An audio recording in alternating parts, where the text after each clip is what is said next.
Welcome to dialysis edu turtle. अभी तक हमने किडनी के फंक्शन एंड किडनी डिजीज़ के बारे में ही बात की थी।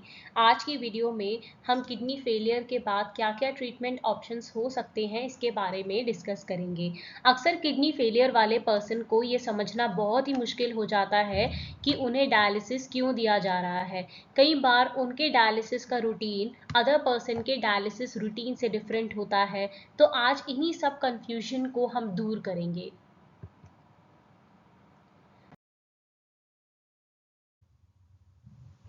सबसे पहले आपको कुछ ऐसी बातें समझनी होगी कि किस बेसिस पर आपको ट्रीटमेंट दिया जाता है या किस बेसिस पर आपको डायलिसिस ट्रीटमेंट लेना होता है।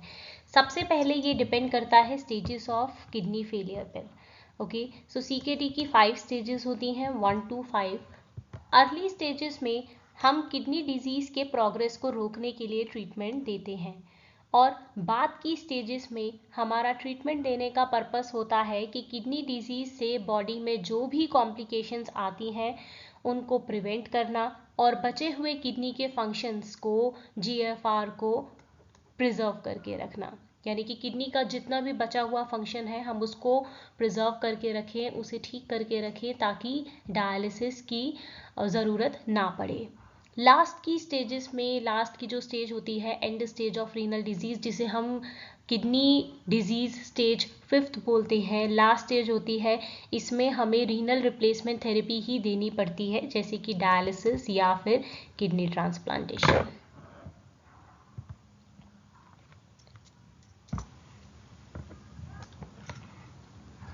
डायलिसिस को लेके बहुत लोग जो खुद डायलिसिस करवाते हैं वो औरों को भी सजेस्ट करने लगते हैं कि आप भी डायलिसिस करवा लीजिए, ये आपके लिए बेटर रहेगा।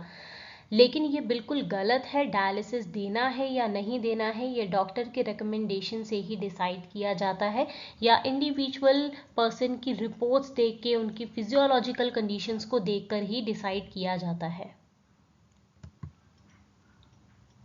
सेकेंड कंसिडरेशन इज क्या क्या बेस्ट ऑप्शन अवेलेबल होते हैं। एट सम प्लेसेस हीमोडायलिसिस की फैसिलिटी अवेलेबल नहीं होती नियर बाय एरियाज में।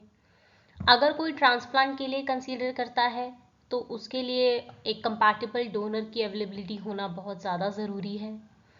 डायलिसिस की कॉस्टिंग कितनी सुटेबल है, मेडिक्लेम में डायलिसिस कवर है या नहीं, मेडिकल इंश्योरेंस में कवरेज डायलिसिस की है या नहीं, डायलिसिस यूनिट चूज़ करना है। कुछ डायलिसिस यूनिट बहुत सारी एडिशनल फैसिलिटीज़ भी प्रोवाइड करते हैं। क्वालिटी केयर कहाँ मिल रही है, कितनी क्वालिटी केयर कोई यूनिट प्रोवाइड कर रहा है, उस पर भी डिपेंड करता है कि आप कौन सी डायलिसिस यूनिट चूज़ करेंगे। हीमोडायलिसिस करने के लिए हमें एक वैस्कुलर एक्सिस की ज़रूरत होती है। ये हम ऑलरेडी प्रीवियस वीडियोस में डिस्कस कर चुके हैं। वैस्कुलर एक्सिस का मतलब होता है जब हमें हीमोडायलिसिस करनी होती है तो ब्लड को प्रेशर से बाहर निकालने के लिए ब्लड वेसल में एक एक्सिस बनाना पड़ता है, उसे हम वैस्कुलर एक्सिस बोलते हैं। तो अगर हमें हीमोडायलिसिस करनी है तो उसके लिए एक proper compatible blood vascular axis हमें चाहिए। तो ये अवेलेबल है या नहीं ये भी देखना बहुत ज़्यादा ज़रूरी है। तो ये सारी कंसिडरेशन बहुत ज़्यादा इम्पॉर्टेंट है। एक कंसिडरेशन ये भी होती है कि पर्सन की और पेशेंट की पर्सनल प्रेफरेंस क्या है। जैसे कि अगर कोई person full time job employment में इन्वॉल्व है या फिर स्कूल गोइंग कोई चाइल्ड है जिसको डायलिसिस की ज़रूरत है, ऐसे लोग होम डायलिसिस ज़्यादा प्रेफर करते हैं। ऐसे पर्सनस के लिए होम डायलिसिस ज़्यादा प्रेफर किया जाता है। डायलिसिस घर पर भी कर सकते हैं। कुछ लोग प्रेफर करते हैं कि सेंटर डायलिसिस या हॉस्पिटल और डायलिसिस सेंटर में ही डायलिसिस करवाना, क्योंकि वहाँ पे डायलिसिस हेल्थ केयर प्रोफेशनल्स होते हैं तो उनके सुपरविजन में डायलिसिस की जाती है। अगर कोई भी कॉम्प्लिकेशन उस डायलिसिस के दौरान आती है तो उन्हें on time better treatment provide हो जाता है। कुछ लोग प्रेफर करते हैं सेल्फ केयर, किसी को सेंटर जाना, हॉस्पिटल जाना, वहाँ से अपना डायलिसिस करवाना पसंद नहीं आता तो वो खुद से डायलिसिस करना, सेल्फ केयर करना ज़्यादा पसंद करते हैं, तो वो लोग अपनी होम डायलिसिस करवा सकते हैं। जो भी अपनी डायलिसिस परफेक्शन से कर सकते हैं, बेस्ट वे से परफॉर्म करना जानते हैं, वो होम डायलिसिस परफॉर्म कर सकते हैं। कुछ लोग डाइटरी प्रेफरेंसेस को भी देखते हुए होम डायलिसिस करते हैं। ऑफ कोर्स अगर पेरिटोनियल डायलिसिस कर रहे हैं तो उसमें डाइटरी रेस्ट्रिक्शंस बहुत ज़्यादा नहीं होती हैं, ठीक है। अपनी फ्लेक्सिबिलिटी के अकॉर्डिंग पेशेंट होम पर अपने घर पर डायलिसिस परफॉर्म कर सकता है। इसमें डाइटरी ऑप्शंस, अब जैसे हीमोडायलिसिस में पेशेंट ऑफ कोर्स जो डायलिसिस करवाते हैं वो 3 दिन बाद ही डायलिसिस करवाते हैं या 2 दिन बाद डायलिसिस कराते हैं, तो इस बीच हमें पेशेंट को बहुत सारी डाइटरी और फ्लूइड रेस्ट्रिक्शंस बोलना होता है।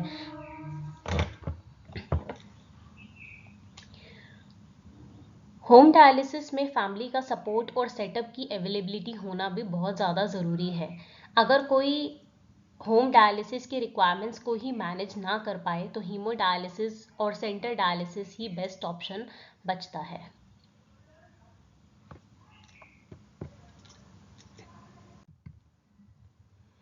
आई होप ये वीडियो आपके लिए हेल्पफुल रहेगा। इससे नेक्स्ट वीडियो में हम और ट्रीटमेंट ऑप्शंस के बारे में बात करेंगे, peritoneal dialysis and kidney transplantation, so that treatment option को चूज करना आपके लिए इजी हो सके। Thank you for watching this video. Please like this video, share with your friends, comment down your queries if you have any. Also subscribe to Dialysis EduTurtle for more educational video. Stay knowledgeable and stay safe.